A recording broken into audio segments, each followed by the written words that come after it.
मंदानी मानसा। जय जिनेन्द्र।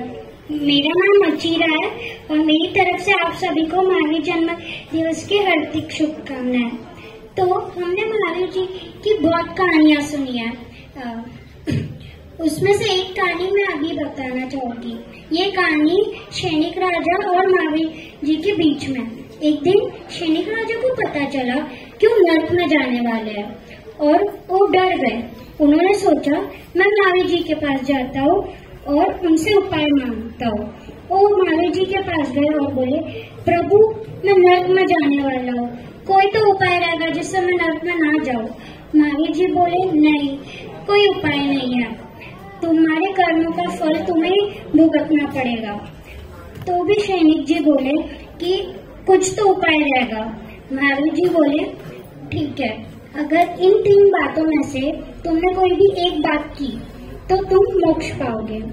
पहला, अगर तुमने अपनी दादी जी को मेरे दर्शन के लिए लाए, वो इतने दिनों से मैं आया हुआ तो भी अभी तक नहीं आई है। दूसरा, तुम्हारे यहाँ जो गाय मारता है 500 गाय मारता है रोज, अगर तुमने उसे रोका दिया तो भी। तीसरा, तुम्हारे गांव में जो एक सेवक है उसने आज तक कोई दान नहीं किया है, तो उससे दान करवाओ। सैनिक राजा सोचता है, अरे ये तीनों तो हो जाएंगे, सबसे पहले पहला वाला ट्राई करते हो, सबसे इजी है।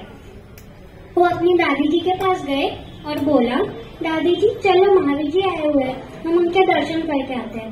दादी बोली, नहीं बाबा नहीं, मैं नहीं आ रही। फिर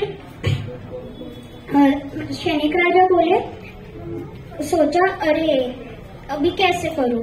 उन्होंने कुछ तो कहानी बना के दादी जी को रथ पे ले जा लिया। फिर जाते जाते दादी जी को दिखा, अरे ये तो महावीर जी के जाने का रास्ता है। उन्होंने चाकू निकाला और आंखें फोड़ ली। सैनिक राजा बोले, अरे भगवान, पहला उपाय तो गया।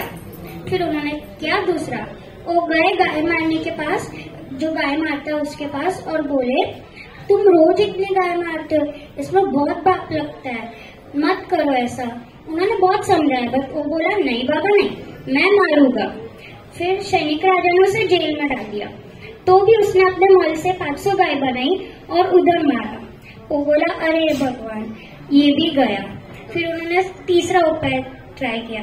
वो गए सेविका के पास और बोला, तुमने आज तक कोई दान नहीं किया है, दान करने में कितना पुण्य है, चाहे तो मैं तुम्हें पैसे देता हूँ, उससे दान करो। बट वो बोली, नहीं बाबा नहीं, मैं नहीं कर रही कोई दान, मेरा शेठ करता है तो मैं क्यों करूँ।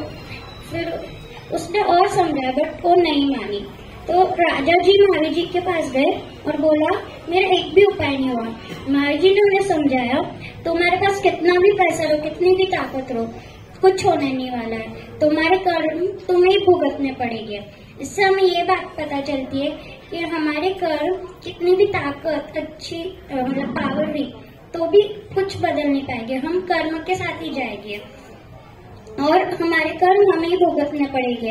अभी भी समय नहीं गया, हम अच्छे कर्म कर सकते हैं। महावीर भगवान की हर शहर, जय जय, हर शहर बहुत